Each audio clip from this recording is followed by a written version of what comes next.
Assalamualaikum warahmatullahi wabarakatuh. Sebelumnya, perkenalkan, aku Azi Ketika Fatin dari Teknologi Rekayasa Otomasi yang tahun 2023 dengan tiga digit yang terakhir 057. Nah, di sini aku akan menjelaskan mengenai variabel frekuensi drive atau VFD.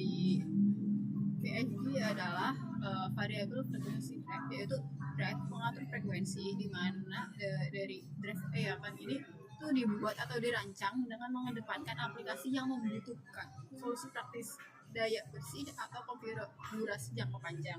VFD ini digunakan untuk mengatur kecepatan, torsi motor AC dengan mengubah frekuensi dan tegangan suplai listriknya.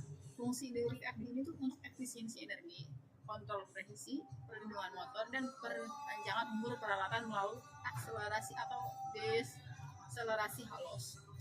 VAC, pengolahan air atau air limbah, OEM mesin, dan aplikasi lainnya. Selain itu, VFD menawarkan solusi hemat energi terbaik dalam aplikasi kecepatan variabel.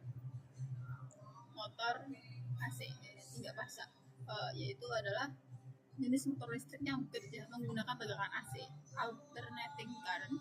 Motor AC sendiri memiliki dua bagian utama, yaitu stator dan rotor. Di mana stator itu merupakan komponen motor AC yang statis, sedangkan rotor itu merupakan komponen yang berputar. Motor AC ini dapat dilengkapi dengan penggerak frekuensi variabel untuk mengendalikan kecepatan sekaligus menurunkan konsumsi dayanya. Nah, kemudian motor AC yang dihubungkan dengan VFD. VFD ini di sini tuh berfungsi sebagai pengontrol cerdas yang mengubah input listrik tetap 1 fasa 220 volt menjadi output variabel 3 fasa 220 volt untuk mengatur kecepatan motor AC induksi melalui manipulasi frekuensi. Berdasarkan prinsip NS 120 dikali F/P, VFD memungkinkan motor berputar pada kecepatan yang bervariasi sesuai kebutuhan dengan mengatur besar frekuensi outputnya. Kemudian integrasi VFD pada motor memberikan kendali penuh terhadap sistem penggerak melalui fitur soft start dan soft stop yang menggunakan parameter ram acceleration dan deacceleration untuk mencegah lonjakan arus yang merusak output dari motor 3 fasa. Nah, yang pertama, sebelum kita ke tutorial cara menggunakan VFD-nya, aku akan menjelaskan sedikit mengenai dataset yang digunakan. Nah, untuk dataset yang digunakan adalah sebagai berikut. Ini merupakan dataset yang digunakan untuk penggunaan dari VFD sendiri. Nah, di ini tuh ada yang kita gunakan hari ini adalah VFD AT4. Nah, ini ada beberapa main specification yang bisa digunakan untuk VFD sendiri. Kemudian basic diagram wiringnya bagaimana yang digunakan untuk single phase input dengan 3 phase output. Nah, untuk sekarang adalah dengan menggunakan 3 phase input dan output. Nah, ini adalah operation panel yang yang ada pada alat VFD sendiri, dimana di sini ada memberikan display, ada start indicator, shift key, enter for program, function data, start key, refreshing switch, dan lain-lain. Kemudian ini juga ada pengertian dari fungsi dari masing-masing tombol yang digunakan. Misalnya ada program, function, save, key untuk naik dan key untuk turun, terus kemudian shift, forward atau reverse, start, reset. Semua tombol ini digunakan untuk kita mengatur seperti section kecepatan, section RPM, dan segalanya ketika kita akan menggunakan VFD. Nah, ini juga ada parameter spesifikasinya dari VFD sendiri.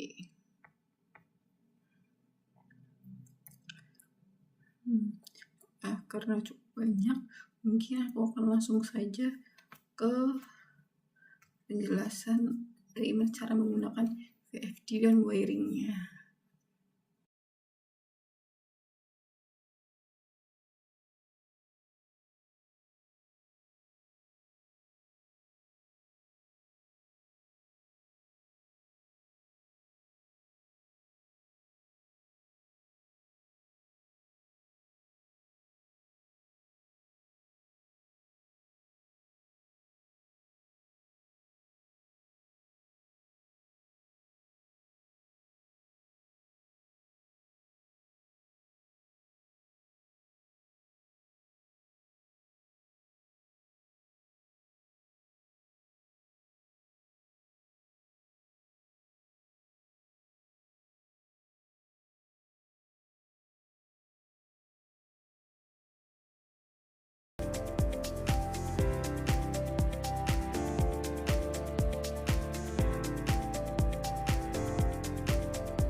rusak nggak sih motornya nih? Nyalain mati, ya, Ulangin dong, ulangin dong, Ani. Belum, tadi belum. Udah nggak apa.